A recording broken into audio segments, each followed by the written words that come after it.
Hi, everyone. Welcome back to the Lost and Found podcast. This is your host, Amanda Powers. So nice to have you here again. Thank you for showing up and showing support for the show. I appreciate it more than you'll ever know. It's been a while since we chatted with each other. A lot has happened since I last spoke to you. I turned 35 in January. Woohoo. My brother, he turned 31. We did our family trip to Belize. That was our Christmas gift. That's kind of what our parents have been doing over the last few years. Instead of doing gifts, they like to do experiences. And so this year, our family trip was in January and we went to Belize. We barely missed that crazy ice storm that hit the South. So we flew out of Charlotte, got out as like one of the only flights leaving that day and made it to Central America. And then on our way back, got delayed because there was a second ice storm in the South, which was not as bad as the first one, but still barely missing the comings and goings of that. There's just been a lot going on. I know that I normally try and get an episode out every week, but I'm having technical issues. My video wasn't working, and now my audio doesn't work. And the whole point of me buying this expensive iPhone was because I was going to try and use it as my camera when I record. And I did all this research about how to connect it and do what you're supposed to do when you're doing the mirror sharing or whatever it's called. It's not working. And I'm worried about the Wi-Fi because I can't really record if I can't connect with people over Wi-Fi. So everything's been kind of messed up. I'm going to come up with some kind of solution. I don't know what it's going to be yet, but until that happens, I think most of our recordings either have to be without video at all, or they need to be really short because I don't have time. Things are getting ramped up at my office. We've got a lot of new business coming in. So I've been really busy, and things with my mom's mother, my maternal grandmother, they're not getting better. And even though we have moved her into an assisted living situation, her health is just declining. And so that is taking its own toll on mostly my mom, but it is taking its toll on our family. So there's just a lot of other stuff going on the sidelines. And unfortunately, I can't dedicate myself to the podcast the way that I want to. And that has made me really sad and frustrated and feeling like an imposter all over again, way back when I first started. And you would think now, with being, almost 2.5 years into this, Amanda, you should feel great. You should feel like a pro. You should be smooth sailing. And the truth is, I'm not. And I don't know. I am not. I'm not. And on top of all the other issues that have been going on in my personal life with now these tech issues, it's just making me feel like I'm even more behind at all, right? I'm more behind. I started this silly, stupid dream and I can't even follow through on it. And the number one thing that most people, or most of these gurus or content creators or digital product salesmen, whatever, full-time content creators tell you, you just have to show up. You just need to be there. You need to put yourself out there. You need to be vulnerable and connect with people. But how can I freaking do that if I don't feel confident and I don't feel like I'm actually providing anything useful? And then even when I do want to provide something useful, my tech doesn't work. So we're getting really rudimentary here, but I'll figure it out. I promise I will figure it out and more episodes will come. I am trying to plan some dates when I can come back to Nashville and I can record with people in March. So fingers crossed for me. If you know anybody that's in the Nashville area that you think would be a good guest, send them my way. Let them know. It's an open platform. We're here to talk about mainly millennials, but this could happen to anybody at any age. But there is a significant career crisis going on with millennials, and a lot of us are suffering from feeling like your path has crumbled beneath you.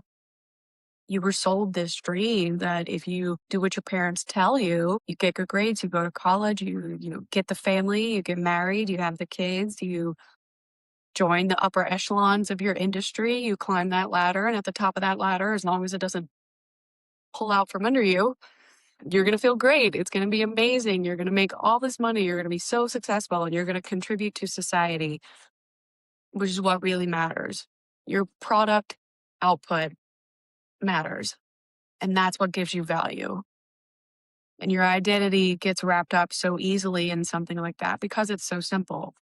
Those were step-by-step things to do. It's why it's so easy for people to sell that to you now as a digital product or something like that online. Like 5 steps for how to grow your Instagram account, 10 steps to do on TikTok Reels. So that way you can boost your followers, boost your engagement, all these different kinds of things. When it's bite-sized like that, it's super simple. And you think, perfect, I'm going to cut and paste this, fill in what makes sense to me, and then go for it. And the truth is that society sold us a dream that they couldn't cash. And now a lot of us are stuck with the bag with our hands tied up, our thumbs up our butts, and blindfolded and beaten up and, just metaphorically threatened back to back to back with pandemics and wars and financial crises and housing market crashes, automobile industry crashes, second housing crisis because of COVID. And now all of your jobs are being threatened. All the jobs that they told you to go and get in college are now being threatened because of the invention of AI. And now your whole world that you used to create and poured your entire soul into can be replicated in less than a minute by a computer. So what do you do when your identity doesn't serve its purpose anymore? And that breakdown is entirely terrifying. And that's what I'm trying to do with this show. I'm trying to take you along my personal journey while I navigate that. I wasn't in the artistic, graphic designer, marketing, advertising industry. I didn't do business. I didn't do any of that stuff. I went very technical. I went very strategic and analytical, specialized in terrorism and sub-state violence for my grad degree, and my undergrad was psychology and intelligence and security studies. So I was national security through and through. I had a path that was going to take me to the federal government. If I wasn't going to go the military route, what's the next best version of that? And civil service was it for me. I was one of those millennial casualties. I hit my 30s and started to realize that the path I was on wasn't going to give me what I wanted.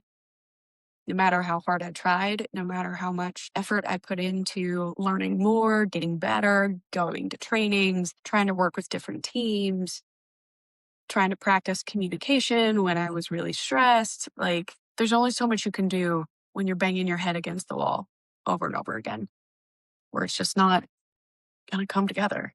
It's not going to work. And I had to realize that just because the path that I fought so hard for started to feel more like a cage than a calling, that cage wasn't failure.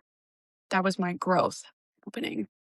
I was starting to push up against the boundaries of who I could become in that particular position.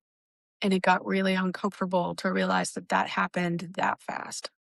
Most people in the FBI had worked there for decades. It wasn't uncommon to have a retirement party for 25, 30, 40. I went to somebody's once that was 45 years.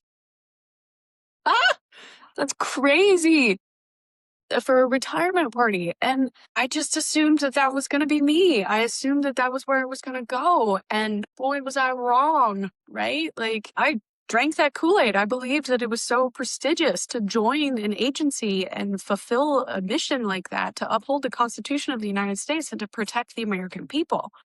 That was it. If you broke open my chest and could look inside and see my heart, that is what it had. My heart is wrapped inside of the Declaration of Independence and the Constitution. And, do the whole bleed red, white, and blue and all that bullshit. But as soon as as soon as the reality became that dream was no longer going to happen, that dream could not be my actual reality, I lost it. I lost myself. I lost my passion. I lost my motivation. And the last thing in the world is you want to be somebody in a position of power when someone's life is in your hands at that kind of level for national security related stuff, to be apathetic, to be disillusioned, to be disinterested in how the results turn out. If you're just a body in a chair showing up for your pension, that is not what I wanted. out of my life. It's not what I wanted out of my career. And it's not what I wanted to look like or feel like at the end of my theoretical 25 year stint. And so I got out and started over and moved home and tried to start over all over again last year, kind of, because I left Nashville and moved in with my parents in one of their they have a lot of rental properties. They flip houses now as their retirement income, and they moved out of my great grandmother's house so that I could move in, and they live in one of the nicer rentals now. But they're trying to move to North Carolina. So they'll be leaving anyway, probably at some point later this year if they can find the right house. So once that happens, what's the point? What's the point? Why be closer to family if they keep moving further away from you? And I know that's not the case. They're not doing that to me. They're doing it because they want to live as well. They want to live a life where they don't feel like they have to escape from it every day, where they don't hate their schedule, where they don't regret what they're looking at out the window, you know? I get it. I do. And I'm still trying to figure all that out. And so lately, I guess that's just where I've been. I've been struggling trying to figure out how do I connect to people and say what I want to say, because I spent the vast majority of my life, 18 to 32, pretty much being told you have to be really careful about what you do, say, think, act, how you present yourself to the world, how you interact with people you don't know, how you interact with people you do know, and definitely not on social media. And so the irony being that here I am trying to turn myself into an identity crisis expert, and I still haven't pieced mine together. I have a vision of what I believe future Amanda looks like, but the last couple of weeks, it has felt really hard to step towards her. It has felt really hard to connect to her. She's so far above me.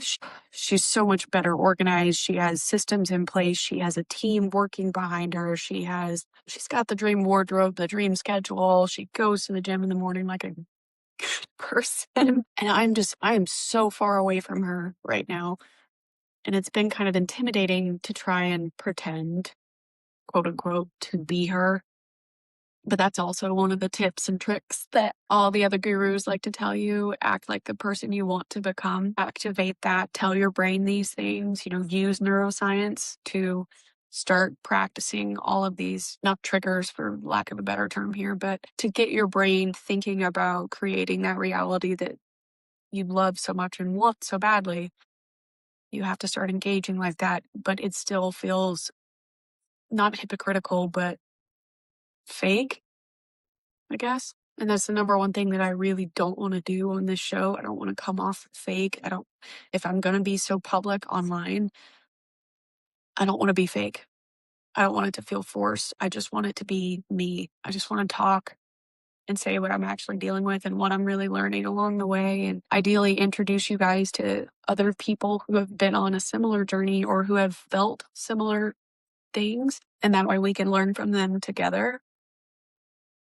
And I don't have any guests lined up for a while, not till March. So it's going to be a minute. It's just going to be me for a while. So I hope you love unhinged audio. If I can get the video to work, fingers crossed, I can figure out what's going on. If it's my internet or I need to buy a different camera, I'm praying to God it's not me needing to upgrade computers because bitch ain't got extra money right now for that. I'll figure it out. I've figured it out before. I will figure it out again. I love you guys. I really have got to cut it off here because I really don't know what's going to happen with this internet connection, and I don't know how long it's going to take me to edit this to get it out there. But I love you. I mean it. I promise I'm still here. I promise I'm still trying to figure things out, and I will share with you as soon as I can. I'll put more content out there. If you're not following me already, we're on TikTok, we're on Instagram, YouTube, and I have a Substack that I've been trying to get going. That's another thing. I'm trying to put myself in 10,000 directions. I still have stuff from my website that I need to finish, but that website is live. You can go on there, follow along with the blog there. You can access all of my discount codes, all of the apps that I'm using. of my bio if you want to connect as an advertiser, if you want to just learn more about the show, if you want to submit listener questions. We every now and then we will do a listener Q&A episode. Again, fingers crossed if I can get my audio and video synced up again soon. Ideally, I'd love to do something like that. I'm going to start putting the listener Q&A probably on the Substacks. So if you want to follow along there, that'll be a Substack bonus area. But love you guys and I hope you're doing okay. I hope if any of you were impacted by the storms recently, or if you're in Minnesota and you've been dealing with everything that's been going on in Minneapolis, I see you and I'm sending you so much love. And I'm so sorry that this is the state of the world right now. And no one deserves to live in fear like that. No one deserves to feel like they're completely hated or hunted. The world is a really messed up place right now. So lean on your neighbors, lean on that love. If I can get this done and edited, I'm going to add some resources for a few of the websites and places that I've donated to. If you want to contribute to anything like that, you're more than welcome to. Obviously, nobody is obligated, but feel free to do your own research on each of those as well. But I'm just going to list a couple of resources that I was shared and I know came from verified places from friends that have either lived there or have worked there in the past. So anyway, that's all I got for you. I'm sorry. This is not consistent right now. My life is not consistent. Every single day is a completely different day, completely different set of fires to put out. And I think internally I'm doing everything I can to not feel like I'm drowning. So I appreciate your patience and appreciate you bearing with me. But I promise we're gonna get back to pivoting. We're gonna get back to feeling powerful and whimsical and creative AF. I promise it'll come back. The creativity ebbs and flows, the inspiration ebbs and flows, your motivation ebbs and flows, but it's your consistency and your dedication to the goal that keeps you going. So I just need to remind myself of that. All right. I love you. I mean it. You know how to find me. Everything is podcast for the loss. Substack, Instagram, TikTok, YouTube. And I will make sure to add all my emails and content info to the show notes. You can email me at hello@podcastforthelost.com. You can send listener Q&A questions there. If you want to remain anonymous, I will add the anonymous link as well. And until next time, I hope to see you soon. I hope to get these technical issues resolved. But until then, remember, wanderers are always welcome.